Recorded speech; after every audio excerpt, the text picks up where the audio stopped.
بسم الله الرحمن الرحيم. الحمد لله الذي أنزل على عبده الكتاب ولم يجعل له عوجا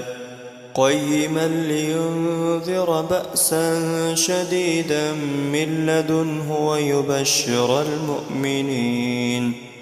ويبشر المؤمنين الذين يعملون الصالحات أن لهم أجرا حسنا ماكثين فيه أبدا وينذر الذين قالوا اتخذ الله ولدا ما لهم به من علم ولا لآبائهم كبرت كلمة تخرج من أفواههم إن يقولون إلا كذبا فلعلك باخئ نفسك على آثارهم إن لم يؤمنوا بهذا الحديث أسفا إنا جعلنا ما على الأرض زينة لها لنبلوهم أيهم أحسن عملا وإنا لجاعلون ما عليها صعيدا جرزا أم حسبت أن أصحاب الكهف والرقيم كانوا من آياتنا عجبا إذ أوى الفتية إلى الكهف فقالوا ربنا آتنا من لدنك رحمة وهيئ لنا من أمرنا رشدا فضربنا على آذانهم في الكهف سنين عددا ثم بعثناهم لنعلم أي الحزبين أحصى لما لبثوا أمدا نحن نقص عليك نبأهم بالحق إنهم فتية آمنوا بربهم وزدناهم هدى وربطنا على قلوبهم إذ قاموا فقالوا ربنا رب السماوات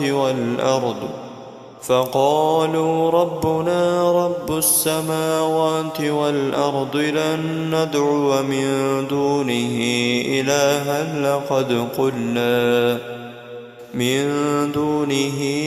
إلها لقد قلنا إذا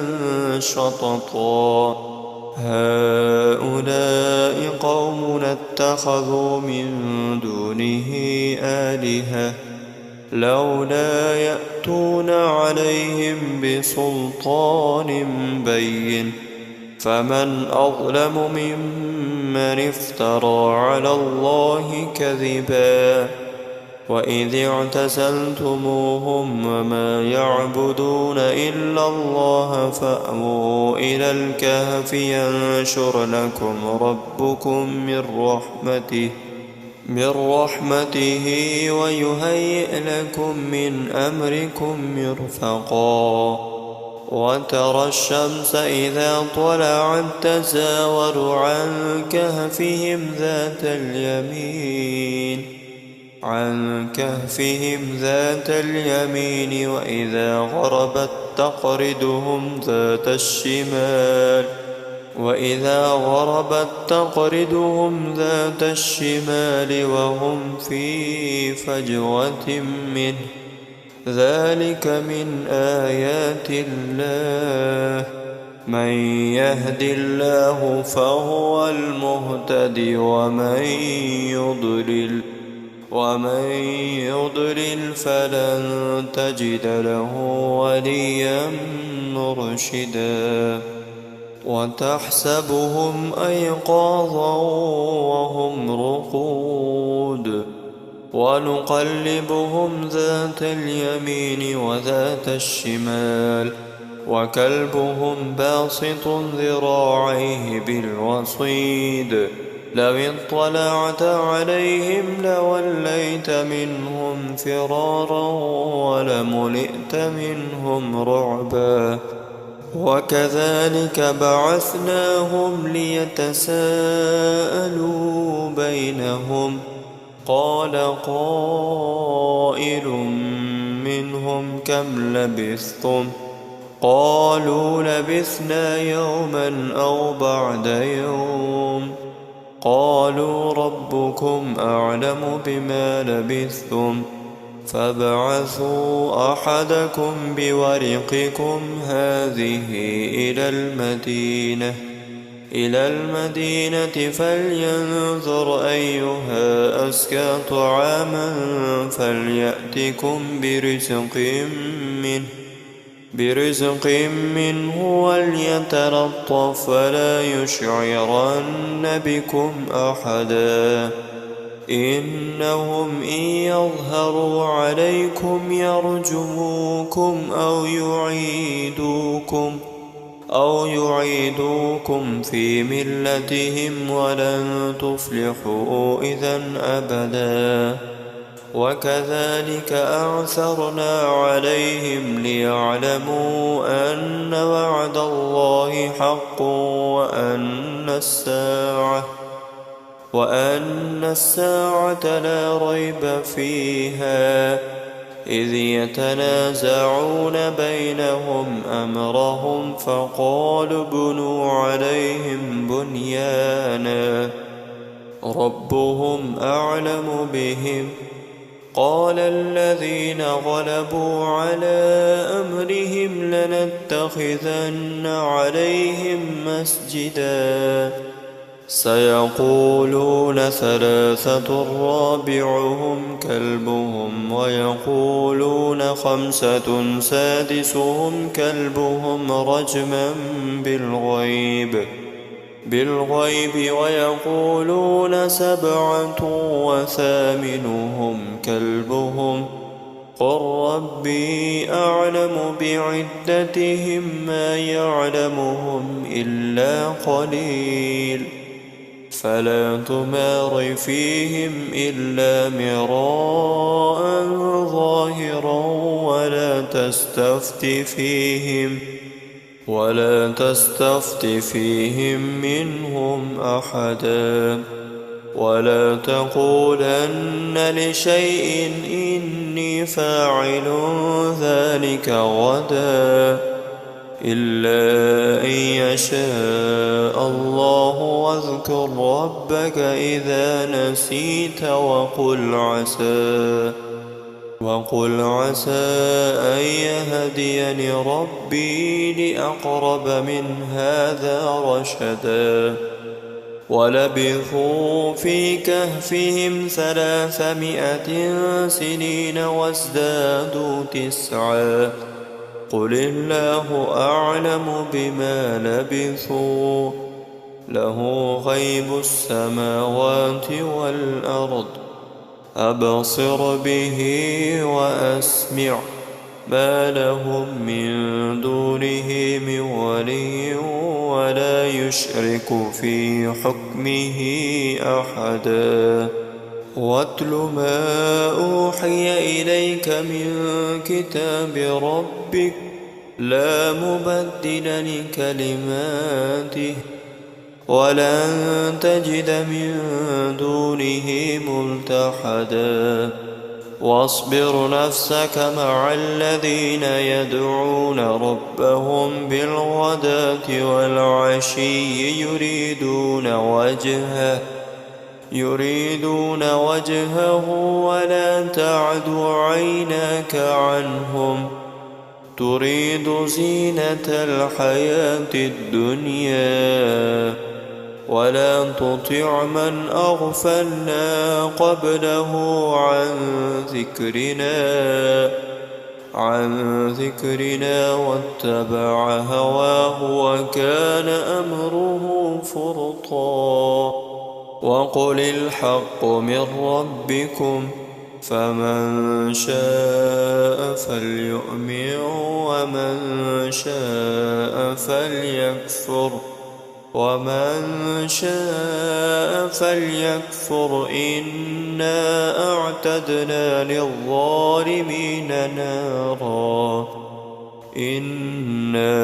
أعتدنا للظالمين نارا أحاط بهم سرادقها وإن يستغيثوا يغاثوا بماء كالمهل يشوي الوجوه بئس الشراب وساءت مرتفقا إن الذين آمنوا وعملوا الصالحات إنا لا نضيع أجر من أحسن عملا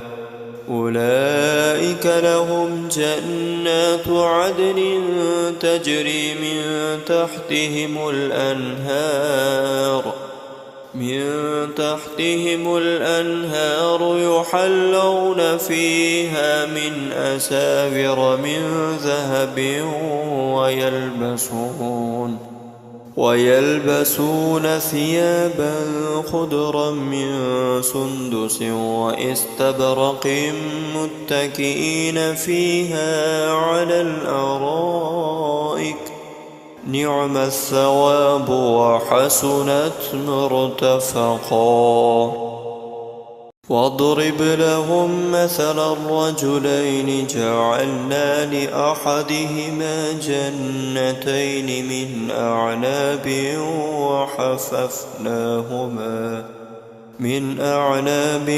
وحففناهما بنخل وجعلنا بينهما زرعا كلتا الجنتين آتت أكلها ولم تظلم منه شيئا وفجرنا خلالهما نهرا وكان له ثمر فقال لصاحبه وهو يحاوره أنا أكثر منك مالا وأعز نفرا ودخل جنته وهو ظالم لنفسه قال ما أظن أن تبيد هذه أبدا وما أظن الساعة قائمة ولئن رددت إلى ربي لأجدن خيرا منها منقلبا قال له صاحبه وهو يحاوره أكفرت بالذي خلقك من تراب ثم من نطفة ثم سواك رجلا لكن هو الله ربي ولا أشرك بربي أحدا ولولا إذ دخلت جنتك قلت ما شاء الله لا قوة إلا بالله إن ترني أنا أقل منك مالا وولدا فعسى ربي أن يؤتيني خيرا من جنتك ويرسل عليها حسبانا من السماء فتصبح صعيدا زلقا أو يصبح ماؤها غورا فلن تستطيع له طلبا وأحيط بثمره فأصبح يقلب كفيه على ما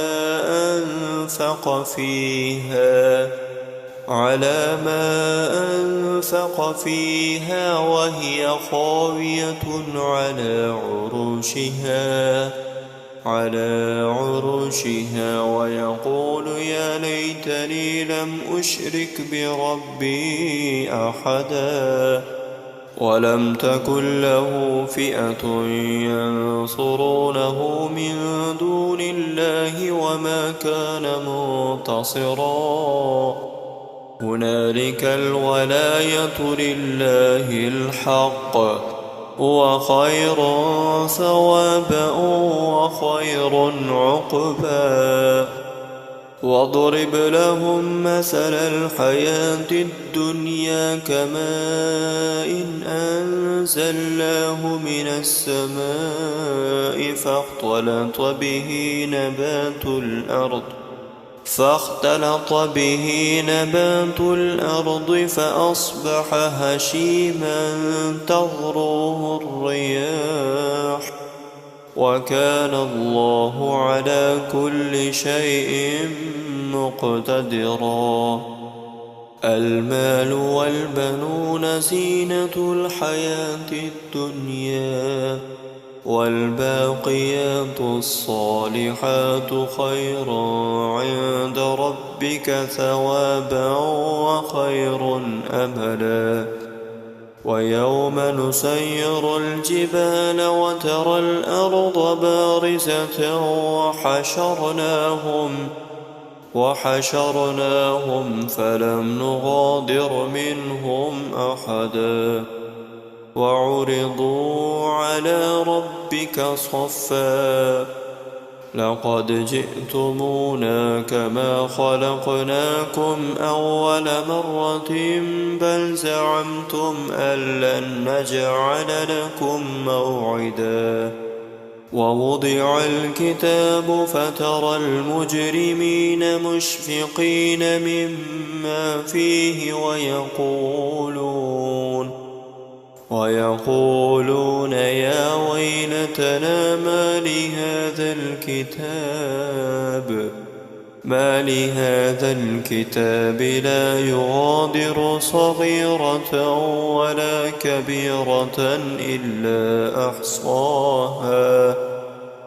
ووجدوا ما عملوا حاضرا ولا يظلم ربك أحدا وإذ قلنا للملائكة اسجدوا لآدم فسجدوا إلا إبليس كان من الجن ففسق عن أمر ربه أفتتخذونه وذريته أولياء من دوني وهم لكم عدو بئس للظالمين بدلا ما أشهدتم خلق السماوات والأرض ولا خلق أنفسهم وما كنت متخذ المضلين عضدا ويوم يقول نادوا شركائي الذين زعمتم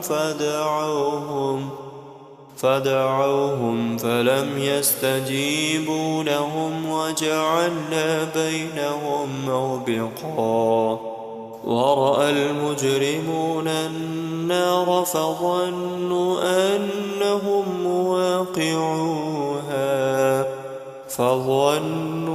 أنهم مواقعوها ولم يجدوا عنها مصرفا ولقد صرفنا في هذا القرآن للناس من كل مثل وكان الإنسان أكثر شيء جدلا وما منع الناس أن يؤمنوا إذ جاءهم الهدى ويستغفروا ربهم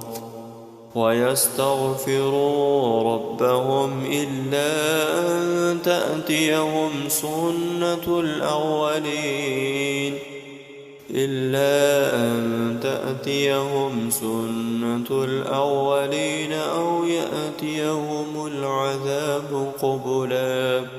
وما نرسل المرسلين إلا مبشرين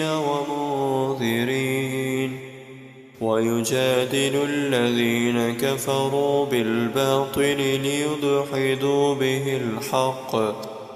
ليدحضوا به الحق واتخذوا آياتي وما أنذروا هزوا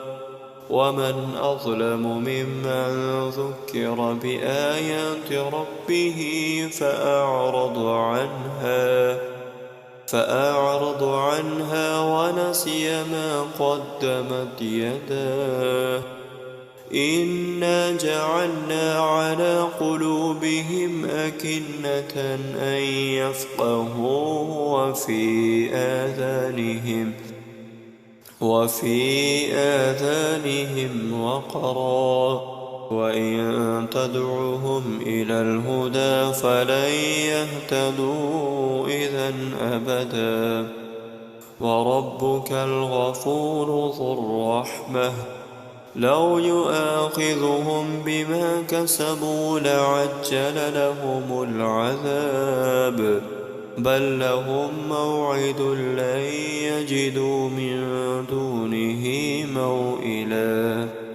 وتلك القرى أهلكناهم لما ظلموا وجعلنا لمهلكهم موعدا وإذ قال موسى لفتاه لا أبرح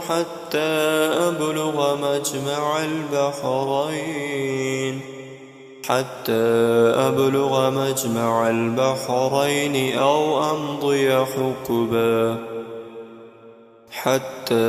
أبلغ مجمع البحرين أو أمضي حقبا فلما بلغا مجمع بينهما نسيا حوتهما فاتخذ سبيله في البحر سربا فلما جاوزا قال لفتاه آتنا غداءنا لقد لقينا من سفرنا هذا نصبا قال أرأيت إذ أوينا إلى الصخرة فإني نسيت الحوت وما أنسانيه إلا الشيطان أن أذكره واتخذ سبيله في البحر عجبا قال ذلك ما كنا نبغ فارتدا على آثارهما قصصا فوجدا عبدا من عبادنا آتيناه رحمة من عندنا وعلمناه من لدنا علما قال له موسى هل أتبعك على أن تعلمني مما علمت رشدا قال إنك لن تستطيع معي صبرا وكيف تصبر على ما لم تحط به خبرا قال ستجدني إن شاء الله صابرا ولا أعصي لك أمرا قال فإن اتبعتني فلا تسألني عن شيء حتى أحدث لك منه ذكرا فانطلقا حتى إذا ركبا في السفينة خرقها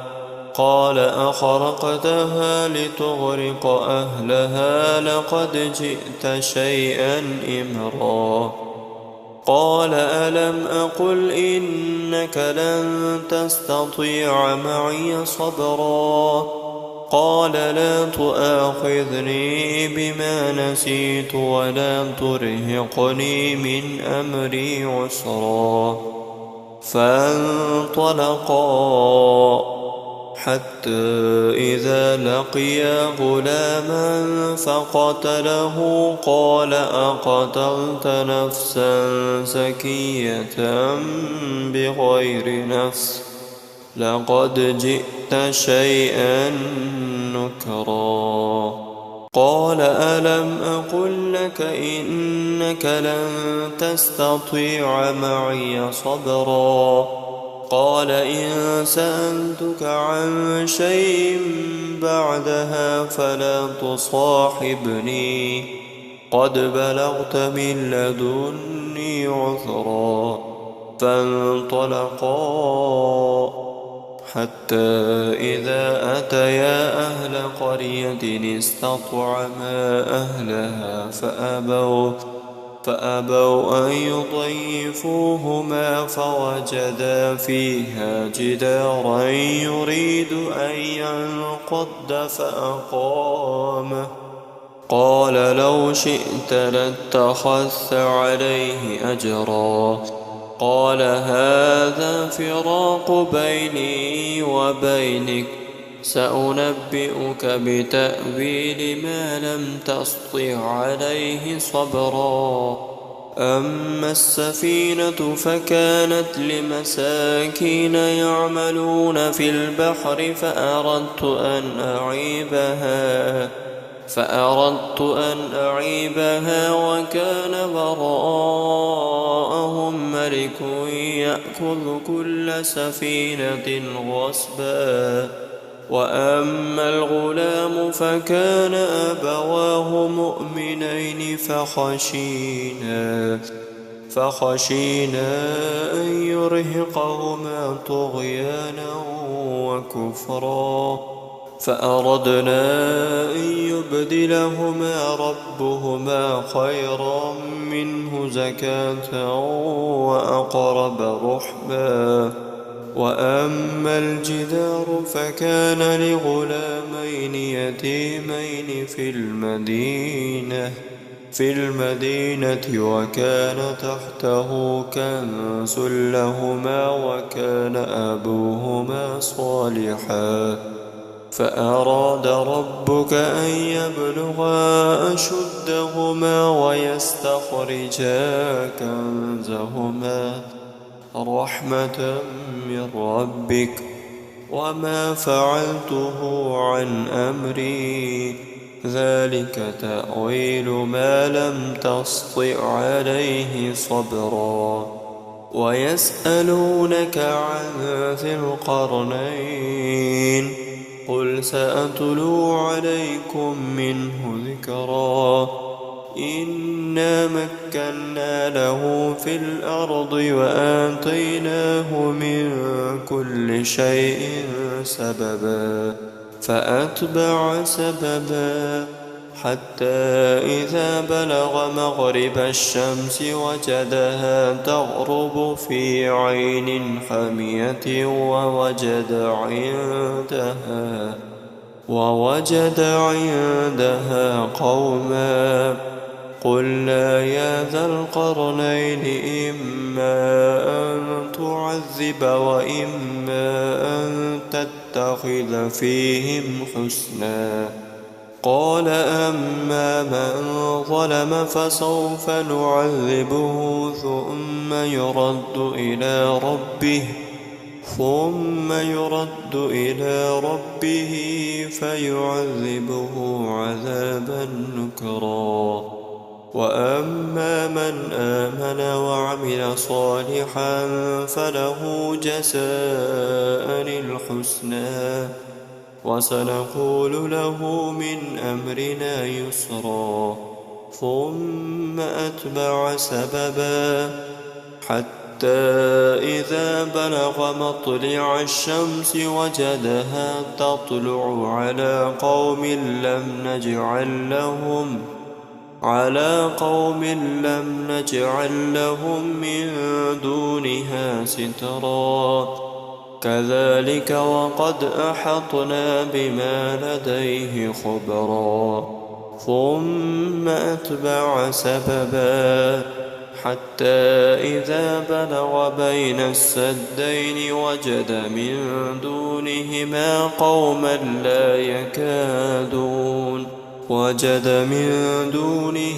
قوما لا يكادون يفقهون قولا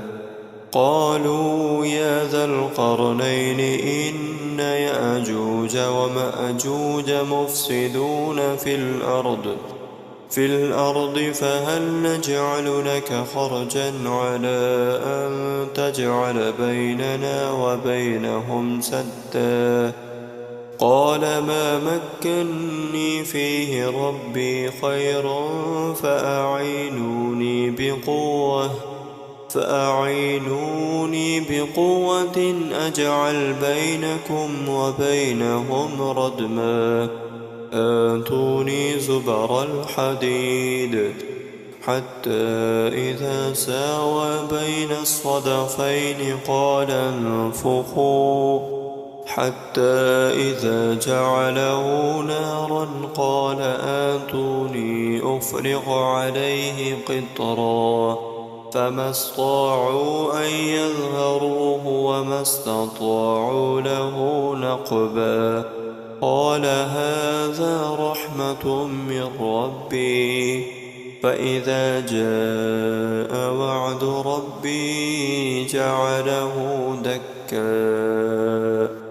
وكان وعد ربي حقا وتركنا بعدهم يومئذ يموج في بعد ونفخ في الصور فجمعناهم جمعا وعرضنا جهنم يومئذ للكافرين عرضا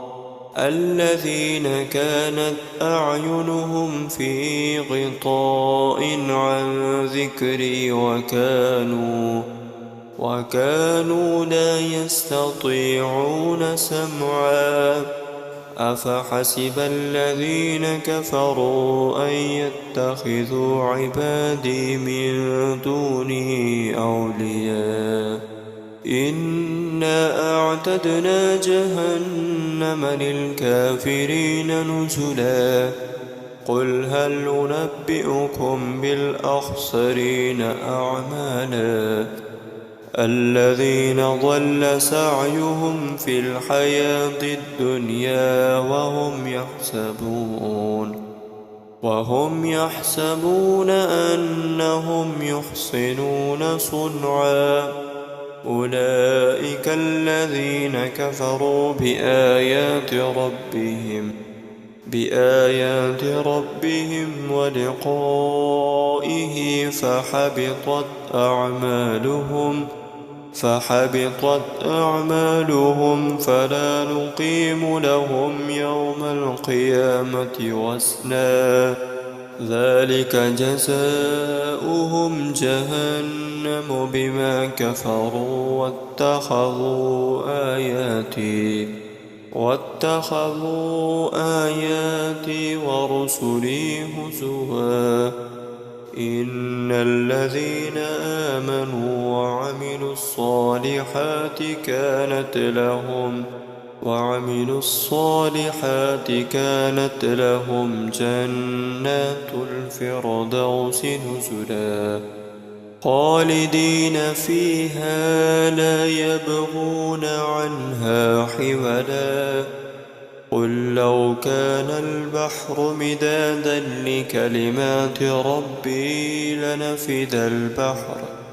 لنفد البحر قبل أن